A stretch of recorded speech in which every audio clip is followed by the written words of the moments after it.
Hello everyone. मैं मुकेश कुमार आज आप लोग का इंडियन कोस्ट गार्ड से रिलेटेड वैकेंसी के बारे में आपको डिटेल जानकारी बताना चाहता हूँ। अगर ये वीडियो आप लोग को अच्छा लगे तो ज़्यादा से ज़्यादा लाइक एंड शेयर कीजिए। तो इसका एक ऑफिशियल नोटिफिकेशन निकला है। ये जो है join Indian coast guards ministry of defence से रिलेटेड एक वैकेंसी है।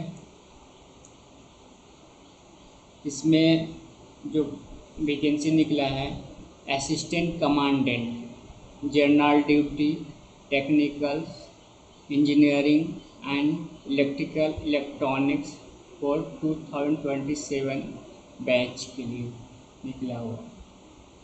तो application will be accepted online. जो एप्लीकेशन जो एक्सेप्ट होगा वो ऑनलाइन होगा। वो कितना से होगा? फ्रॉम 8 जुलाई 2025 से 27 जुलाई 2025 तक एप्लीकेशन होगा। तो इसके एप्लीकेशन के लिए हम बोल सकते हैं कि Indian coast guard are armed force of Indian, ये बोल सकते हैं। ये कौन सा है?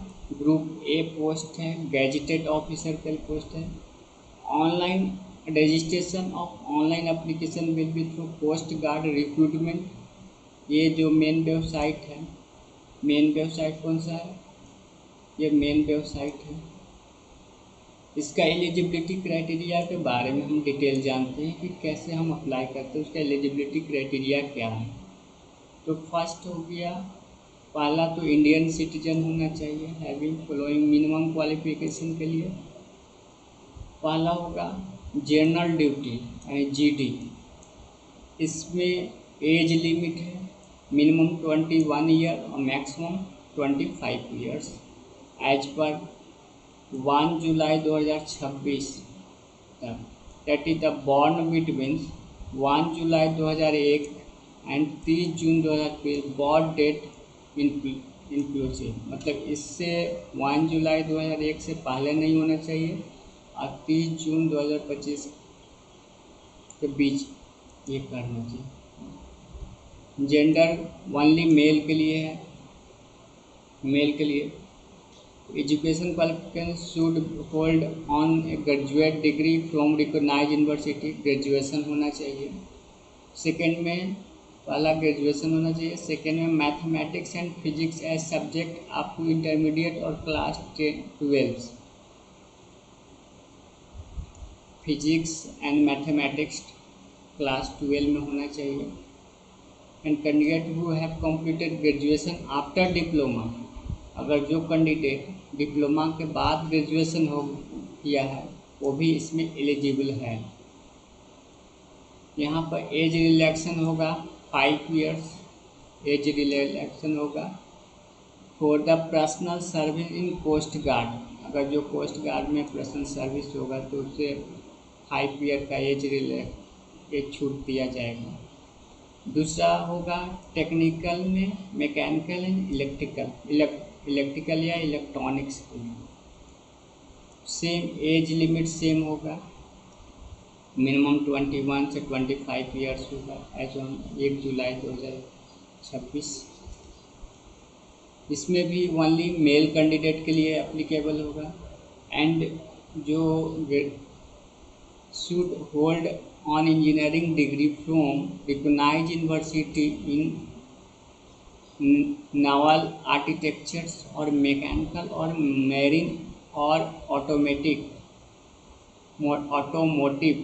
or mechatronics or industrial and productions material, ये सब में जो किया हुआ वो एलिजिबल होगा। मेटलर्जी और डिजाइन और एरोनॉटिकल और एरोस्पेस, ये सब में जो होगा। सेकेंड होगा equivalent qualification in any of the above discipline recognised by the institute of the engineer India as exempted from section A and B. Second होगा, क्या बोल रहा है?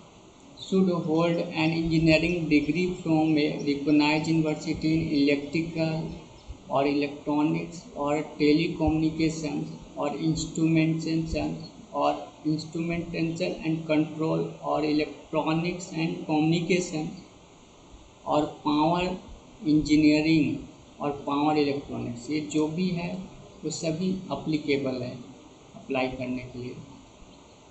और बोल सकते हैं कि equivalent qualification in any of the above discipline कोई भी इक्विवेलेंट क्वालिफिकेशन है वो अप्लीकेबल हो सकता है। सेकेंड है मैथमेटिक्स एंड फिजिक्स में 10+2 में मैथमेटिक्स एंड फिजिक्स होना अनिवार्य है, वो अप्लीकेबल हो सकता है। अब एलिजिबिलिटी क्राइटेरिया, जो SC/ST कैंडिडेट है उसको 5 ईयर एज का छूट मिलेगा, एंड जो OBC कैंडिडेट है उसको 3 ईयर छूट मिलेगा। Candidate having integrated post graduation degree are also eligible to apply provided that the possession of certificate issued by the respective institute। मतलब जो पोस्ट ग्रेजुएशन कर लिया है वो भी इसमें अप्लीकेबल है, वो अप्लाई कर सकता है, बशर्ते जो उसका name, father name, date of birth, registration number, roll number during registration के टाइम में ये सब अप्लीकेबल होगा। Registration number, roll number during registration को देना होगा।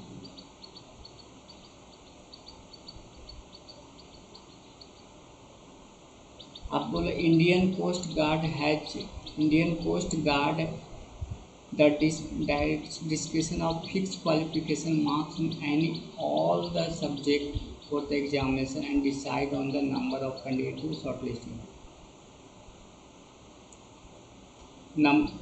एग्जामिनेशन के बेसिस पर वो क्या करेगा, वो शॉर्टलिस्टेड करेगा, स्टेज फर्स्ट में, स्टेज सेकंड में, स्टेज थर्ड में, तो 3 स्टेज एग्जामिनेशन शेड्यूल होगा। वैकेंसी के बारे में बताते हैं, कितना टोटल वैकेंसी है।